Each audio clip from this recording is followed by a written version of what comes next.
Welcome to the Roundtable Perspective. I'm your host, Tom Roach, and I'm joined today by my guest, Dr. Michael Lynn, to discuss his new book, Magic, Witchcraft, and Ghosts in the Enlightenment.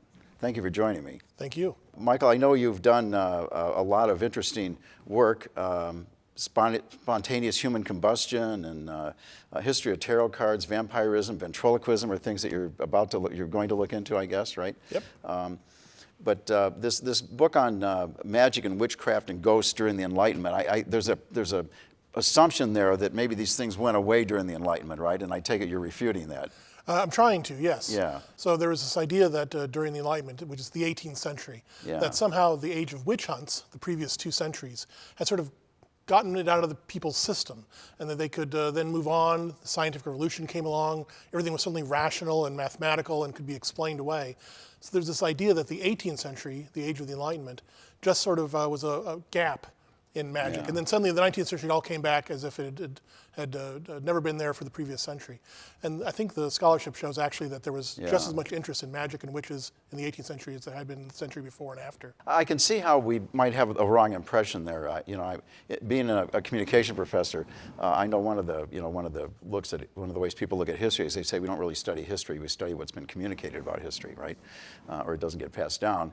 And I think for years when we looked at the Enlightenment period, we were looking at the writings of Voltaire and people like that, and we weren't really looking at what the average person was doing, right? Right. And I think a lot of current studies have dug into that, and that's some of what you're finding out, right? They have, and somebody like Voltaire wrote, vehemently against anything that was superstitious. Absolutely. He was very enthusiastic about it. Probably history's most famous atheist. Exactly. Yeah. I think, though, that the caution then is that if he wrote against it, it must have been shunted aside. But in fact, he spent so much time arguing against it because it was still prevalent in society. He protests too much. Yeah. He protested because it was all around and people were still thinking about it and talking about it. And it drove him nuts. He hated this stuff. He had huge issues with anybody who believed in astrology, any form of magic, and of course, religion. Religion, yeah. So what have you found out? I mean, what was going on during this period that we might have been ignoring? Everything, it turns out. So in 1682, Louis XIV declared magic illegal. So technically you could not be tried for being a witch in the 18th century, but that doesn't mean you couldn't be tried for being a false witch. And so there's studies that look at all the people who... You're still dead if they execute you. Pretty much. Yeah. But there's people who practice magic, don't claim to be practicing magic. They just say they're frauds or hucksters, and so they're being tried for those kinds of things. And then just magic. In particular, I'm looking at forms of divination, card reading, dream interpretation, palm reading, astrology. All those things continue to be practiced kind of unabated in the 18th century. People just sort of have different attitudes toward it. The people who are, being elitist sort of sneer at them. But the reality is the average person and intellectuals are still engaged in those practices all the way through the 18th century. So what's the psychological attraction here? Why does this keep coming back? Why does it survive? I think it keeps answering the questions people have. All forms of divination and magic try to look at where things are past, present, and future. And people are very concerned, it turns out, about past and present in an age where communication is difficult. So if your brother's on a boat halfway around the world, you can't just get a text from them. You want to know if they're alive or not, you need to either pray a lot or ask somebody who might know what's happening halfway around the world. And that's where magic comes in. Yeah. And of course, everybody's always concerned about the future. In the Middle Ages, your future might be answered by your local priest who told you that the future was death, and death came with an afterlife, that the church sort of helped you navigate or mediate. And in the absence of that, magicians, people who practice magic, can help you figure out what's coming. So where are people looking to find these examples? And I know one of the things you talked about in the book there were articles in news publications and newspapers about these things, almanacs. We're on both sides of the debate, apparently. Yep. Right? Where do you find these texts? The great thing is you can find them just about anywhere. So there's certainly scholarly tomes. So, a famous scholar writes multi-volume work talking about divination or magic, sometimes for it, sometimes against it, but often describing it in great detail. So even if you're against it, but you want to read the book about it, you can read the book that's against it and still learn how to do it, which is kind of a problem, I suppose. So you have the scholarly tomes. Newspapers are sort of invented in the 18th century, first in Britain, then in France and other places. They become a common place to go to find information about all sorts of things. Maybe not how to do magic, but certainly where to go to find it. And then popular books. In England, they're called cheap books or chapbooks. In France, they're the Bibliothèque Bleue because they were on blue paper. These are designed for the common person. So they're sold in villages and for sort of people who don't have a lot of money. All these things have information about different forms of magic and witchcraft in them that you could use to try and either practice it or learn about it in a more abstract way. So there's this just is an ocean of things that are going on, right? It really is. And there are today as well. Very much so, yes. Nothing has gone away. Yeah, but there must have been a lot of friction other than Voltaire. There must have been a lot of friction there between those people who were learned and consider themselves more philosophical and scientific. And Absolutely, and the people who follow these things. What are some examples of that? So a guy named Diderot, Dennis Diderot, and his buddies wrote a multi-volume encyclopedia, 17 volumes, plus another 11 of images, in which they tried to present all knowledge to the world. There's a number of articles in this encyclopedia about magic, all of which say it's complete garbage, it's a hoax, you shouldn't practice it at all. But again, describing it in some detail. Yeah. So you have sort of people like that who are sort of actively engaged in critical thought and attacking anything that they don't like. Religion, certainly, magic, other things too, bad politics, whatever happens to be. But on the flip side, you have true believers who think that magic still comes maybe from demonic sources, as they thought in the Middle Ages or up through the 17th century. They're arguing against magic as if it's real, as if it's demonically inspired. And then you have people who sort of practice it thinking it's natural magic. It's sort of like reading the book of nature or reading the heavens. You're engaged in sort of science. In France, they call it the haute science, the high sciences. Above the high sciences. Yeah, it's above just sort of mathematics, above sort of what Newton did. It's more, I don't know, more noble somehow. And that if you do it right, you're doing it like a scientist would do it. You come up with laws and practices, and you're actually engaged in sort of the natural world, but in a way that most people may not be able to see. So one person would look at it and say, well, if you can't explain this, it must not be real. And somebody else would say, if you can't explain it, then it's a higher level of understanding that it takes to It's a cult. It's hidden. You just have to have sort of that thing that allows you to see the hidden stuff. Yeah, there must have been some people that were working both sides of the issue here, right? I know I don't know if this is a good example, but Goethe's Faustus comes to mind. He's supposed to be the most learned man, and in the story he makes a deal with the devil. He sells his soul to the devil. Is there a movement like that that's afoot here? There are people who are sort of trying to actively sort of be that kind of figure. Faust is modeled on John Dee from the 16th century. John Dee was Rosicrucian, right? The Rosicrucian. Yeah. He talked to angels. We know this because he actually recorded the conversations. Oh, good. He's reputed to have found a bit of the Philosopher's Stone, Yeah. so he could do, Philosopher's Stone is what you needed to turn lead into gold, right? Any base metal into gold or have Yeah. long life. Yeah. So he found some of that and practiced, therefore, kind of alchemy. That was most famous as an astrologer to the court of Elizabeth I. Yeah. So you have that sort of real life figure, and then when Goethe comes along and writes Faustus, it's kind of based on that. How could one man gain so much knowledge? He was, one of the smartest men of his day, but on the little to the left of center, I guess we might say, in terms of his understanding of what science should be, natural philosophy should be. They don't have the word science quite yet. Yeah. So, and he's sort of this odd figure. Goethe is sort of playing upon people's belief in such a figure, and the understanding that the only way he could have gotten all that knowledge was probably through some nefarious means. And of course, Goethe is one of the early romantics, so he's sort of pushing us into the 19th century in a way that others of his generation aren't quite there yet. Now, I know, though, that some of the experiments that were going on with alchemy kind of led to modern chemistry and medicine and things like that. So, I mean, it seems like in there was some connection between people who were learned and people who were experimenting with these things, right? Certainly the techniques they're using, distilling something down, boiling things, any sort of thing like that. All those techniques, which go back to antiquity, some of them, from metallurgy, where they were trying to create more gold by making it less pure, essentially. All those techniques are still going to be used in alchemy, and then still are picked up by the chemists when they come along. Yeah. The difference with chemistry is that they have a different goal in mind. The alchemist's goal is to find the philosopher's stone, to transmute base metals into higher metals, long life sometimes. Those goals are not the goals of chemistry, not usually anyway, or at least they're not directly connected. The big distinction was the alchemists were blowing themselves up and the chemists were making money, probably, right? Well, actually, alchemists literally made money. Did they? But, that's true. The chemists are still trying to sort of establish themselves as a discipline.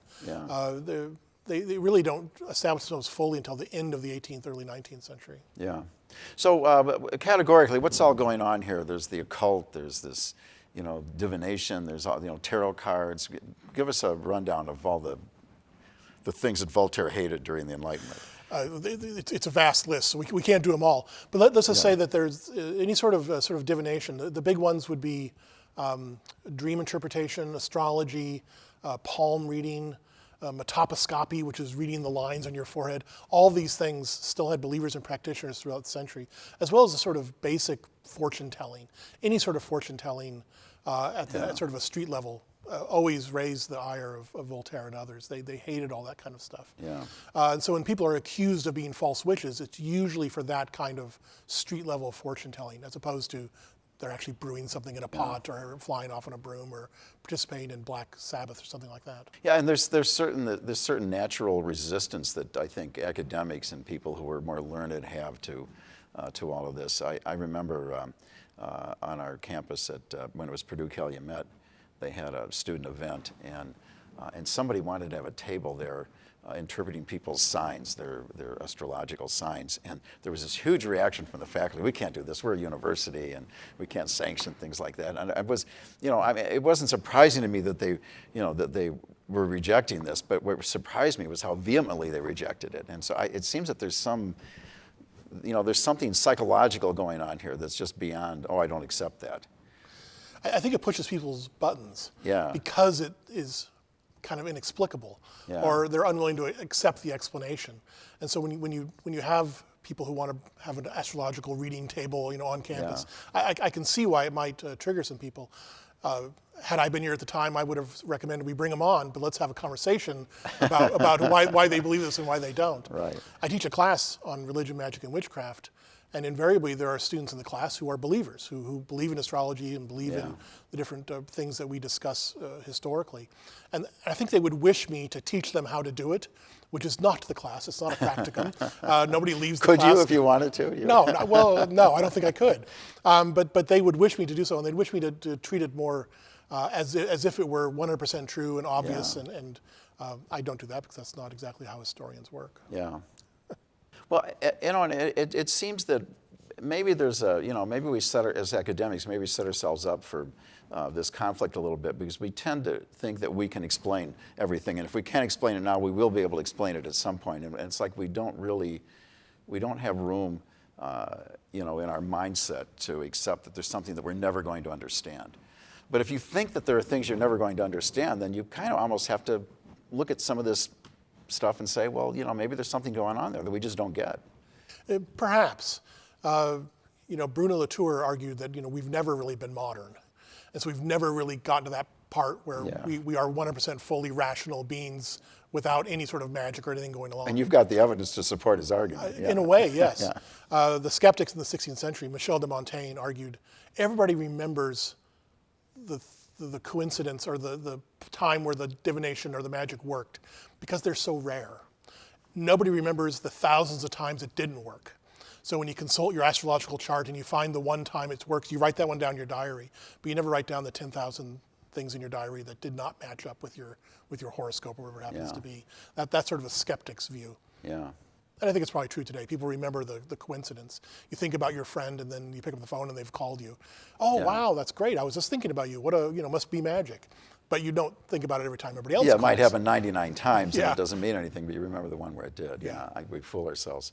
Well, one of the points that you made about Voltaire is that he was really opposed to religion and opposed to all of this occult and demonology and things like that.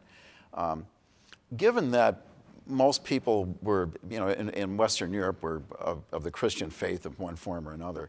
Do you think that it undermined his attack on magic and those things, that he was also attacking religion and they believed on the religious side of the equation, and so that discounted his arguments?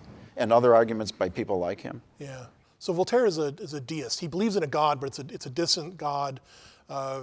He rather famously, saw a sunrise one morning and prostrates himself on the ground and says, "Oh, it's so beautiful. Oh God, you must exist. This is so fantastic." Spinoza would have agreed with that. Yeah, then he stands up and kind of goes, "As for, the Jesus the Son and Mary the Mother, I'm not so sure." Yeah. So, he sort of has this grand view of things, but not the stuff that he thinks is superstitious. Yeah. So when he attacks religion as superstitious, it's really kind of for the same reasons he attacks astrology and all these other kinds of magic. They're seen as just a little too superstitious. So it's sort of the same attack. Religion is a bigger problem for him because it's so ubiquitous, it's so powerful during his time period. Yeah. So he kind of goes for the jugular with religion. Magic gets a little less attention, but still sort of has the same problem. Yeah. Superstitious people, whether they're believing in religion he doesn't like or a magic he doesn't like, really come under his and other people as well, obviously, we're attacking this. In our lifetimes, my main source of information on this stuff was there was a Believe It or Not column in the newspapers, or I guess was it in the Funnies, or was it in the funny page? I think it was in the funny hometown, pages. yeah. Yeah, and then they started putting out little paperback books with all of the stuff that they'd collected over the years in them. And then I think there were actually, believe it or not, storefronts in famous, in cities like I think Chicago and Old Town had a Believe It or Not. And they have they claim to have artifacts of these things that happen and stuff. Have you looked into that at all? I mean, that's in our time, right? That was while we were landing a man on the moon, right? There were people, reading about spontaneous combustion and this other stuff. What's your take on that? Well, I think it fits the niche that people like to believe in the marvelous, like to have an interest in things that are sort of unexplained or just stretch the boundaries. Ripley's Believe It or Not had the people who were just sort of today they'd be the Guinness Book of World Records, right? The person who was the tallest or the shortest or the widest or the there were those things too. They had those things as well, and I think people love that element of the marvelous. I would bring in the TV show Leonard Nimoy, Dr. Spock, hosted In Search Of, which is sort of fits a similar vein, right? So In Search of the Abominable Snowman or the Sasquatch or UFOs, and people love that sort of stuff. It doesn't preclude that we also could land a man on the moon, and that somebody working on that project might have watched In Search Of or read Ripley's Believe It or Not at night, and then I bet they did. I bet that was one of their first attractions. Were you a reader of that stuff? I did read it. I watched the show, and when I first started thinking about an article I wrote on spontaneous human combustion, I remembered, I think, to some story I'd heard as a kid about this, probably from one of those newspapers or shows. Yeah, I read those books many times over, I'm afraid to admit. The spontaneous human combustion really fascinated me for some reason and creeped me out. But they would tell stories about, they've got witnesses. The person was in the house by himself, was watching TV, smoking a cigarette, drinking a beer or something, and 2 days later somebody came and there was just a little stain on the cushion and everything else was gone, right? Yeah, and those stories are from 18th century as well. I think I first decided to write about it when I read about it in Charles Dickens' book Bleak House.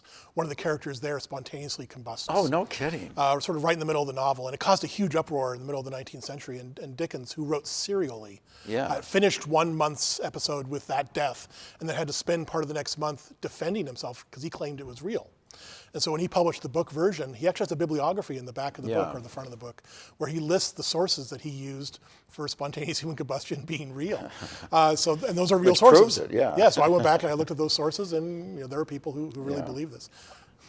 Well, I have read that it's possible, right? I mean, is that wrong? So there is a group of people, I think, somewhere in Europe, we'll say, who made a claim. They took a dead pig, wrapped it up in clothes, and essentially recreated a spontaneous combustion moment. And the idea is that, is this too gross for the show? No, it's okay, but I'll bet the pig hated it. Well, the pig's dead. Oh, okay. Right. But essentially the pig, when it started getting warm, the fat from the pig would sort of meld with the clothes to create a candle. Yes, that's what I read, yeah. And so it becomes like this wicked candle of a pig, and burns slowly, but from the inside, thus creating the spontaneous human combustion effect. I will say that even in the 21st century, there have been medical examiners who have listed cause of death as spontaneous human combustion in America and in Europe. So we're saying it's possible.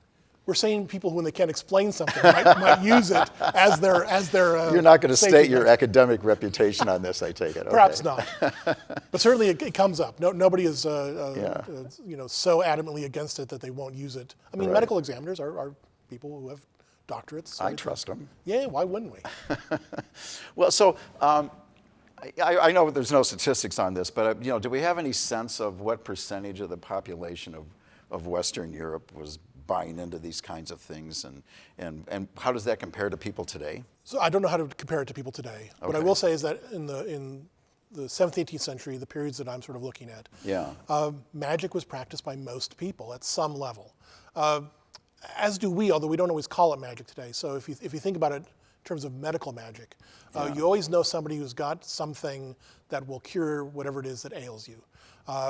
That tradition handed down, mother to daughter, father to son, whatever it happens to be. And eventually on Facebook. Yes. And now on Instagram. Those things are all sort of these traditions, these medical traditions that we could think of as somewhat magical, and which they did think of as magical. So if you think that chicken soup is the thing for you when you have your cold, that's kind of that folk tradition.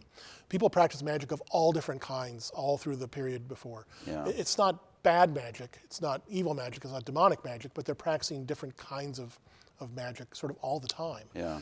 We as a society do that a little bit less, and there are people who are vehemently against it today in stronger ways than they would have been back in the time period I'm studying. But we have a lot of people today who practice magic as well. I was in Chicago a week or two ago going to a conference, and I walked by a storefront in the Loop that was going to allow me to step in and have my tarot cards read. And I think there's probably a lot of places in Chicago where I could have something like that done. So we certainly haven't gotten away from it. Yeah, I've actually experienced some frightening experiences with tarot cards, so I don't know what's going on there.